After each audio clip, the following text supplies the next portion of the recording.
So I realized when I was preparing for today that I preached in this pulpit for the first time 5 years ago this month, and I was thinking about what that experience was like, standing in this place for the first time, addressing this group of people, and I know exactly what it was like. It was terrifying.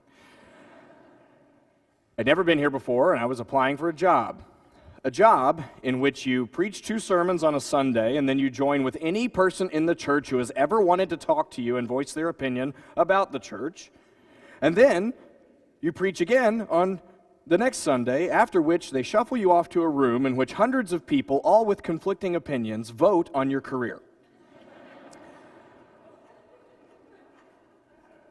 And so I was scared. And I looked back and I saw how scared I was. I went back and watched the videos. Don't do that, please.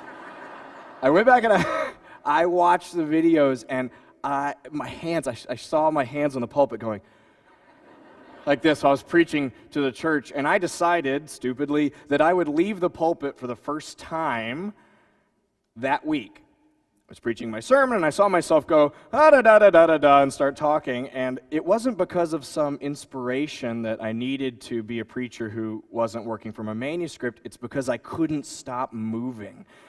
I watched, and I was running around nervously, and sweat like dripping from my brow, and it was really embarrassing to go back and watch, honestly. And of course I was scared. It's a job interview where a few hundred people vote. But this pulpit is intimidating. This place is intimidating for ministers and others. I was intimidated not just because it was a job interview, but because of the image that this congregation portrayed. I knew before I had come to this church about this church, and this was the professional church that had itself together. There we go.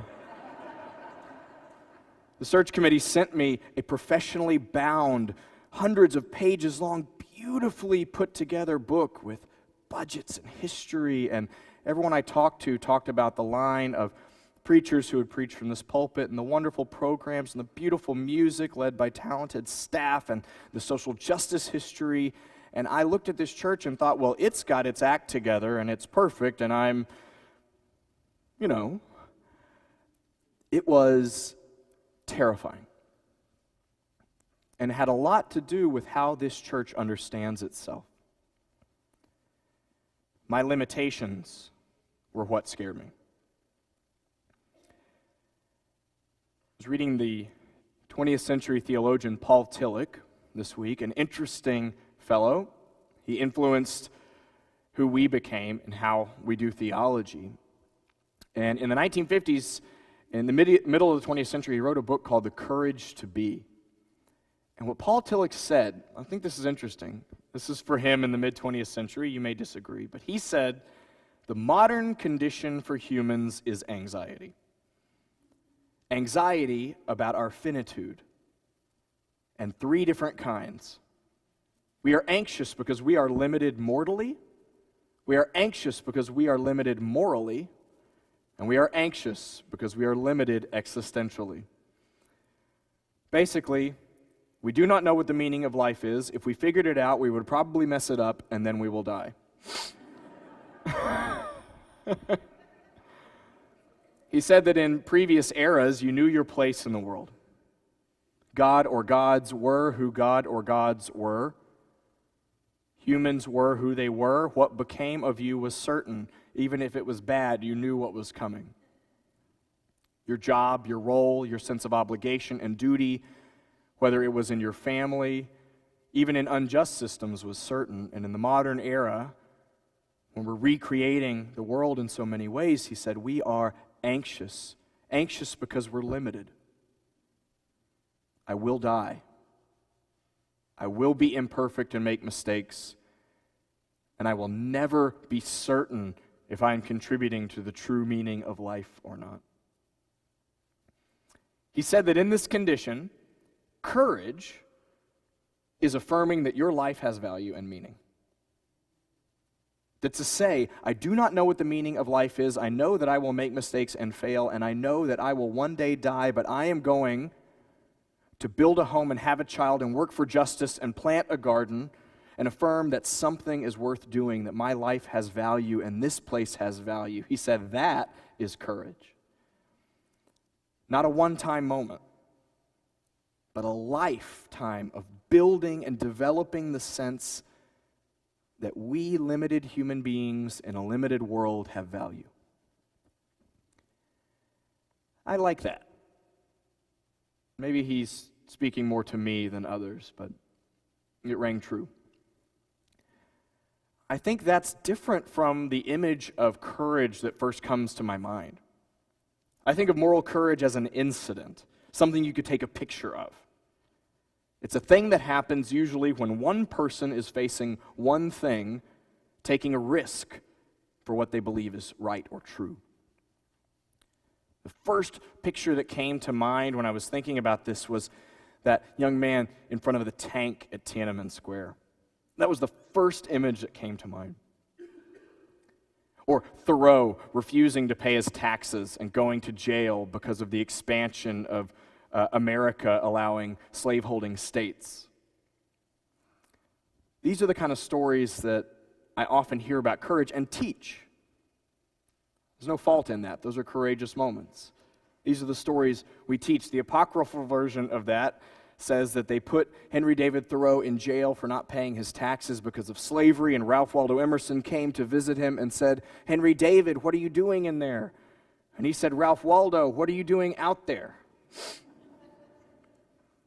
These are the stories we teach. I have a book about a bear named Henry who goes to jail for not paying his taxes, and we read that to our son. These are the courage stories that we go to easily to teach. Yeah, that's our house. But I don't think that's accurately what courage looks like for us all the time.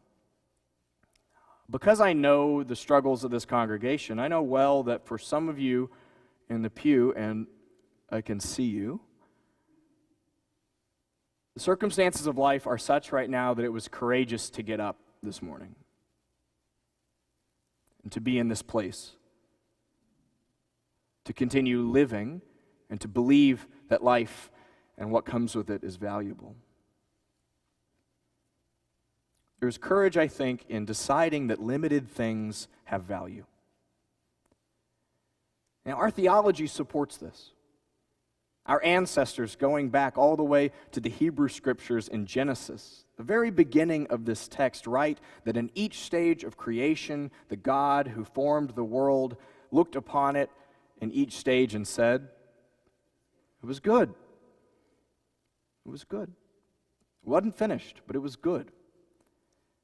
I heard one of my colleagues preach about this, and he said, it's important to note that God did not respond, "It was perfect." It was good. And he said this implies that the God Yahweh was uncertain of the outcome. That at each stage of creation, it was uncertain what would become of it. Our Unitarian ancestors said, you were not born deserving sin, the punishment of sin, just because you're an imperfect human. They said, in fact, you were born wholly good and imperfect. Our Universalist ancestors said, yes, you've made mistakes, and the love of God is so big you cannot escape it even if you wanted to. And now, in our time, we understand the laws of physics and evolution, and for me, a God that takes the form of a fish crawling out of an ocean, and gene mutations, and exploding stars. To me, God is an experimenter in a laboratory, taking risks all the time and being okay with what's uncertain. I don't know if we are okay with that. Now, I know that this is a place where people take risks and engage in acts of courage all the time. I know that the individuals who make up this church do those things. Even just this week, I encountered 3 examples of members of our church, and that has to be a small set of the examples. I heard about an elementary school-aged young boy who goes to our Sunday school who has a phobia of dogs. He had a traumatic experience with a dog and is frightened of them.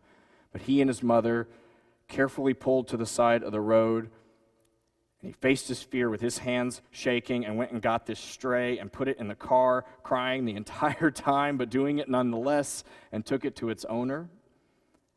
I know that a member of our church this week stood up in court to fight a multinational corporation whose name you would all recognize in a case about their effect on the environment. He did not achieve all the results he wanted to.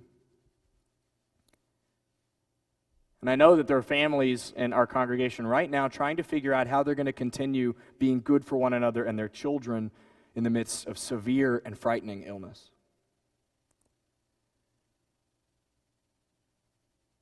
I think there's something to say in the notion that courage is in the midst of all of those difficulties, affirming that even though I don't know what's going to happen, and I'm going to mess up, and I'm going to die,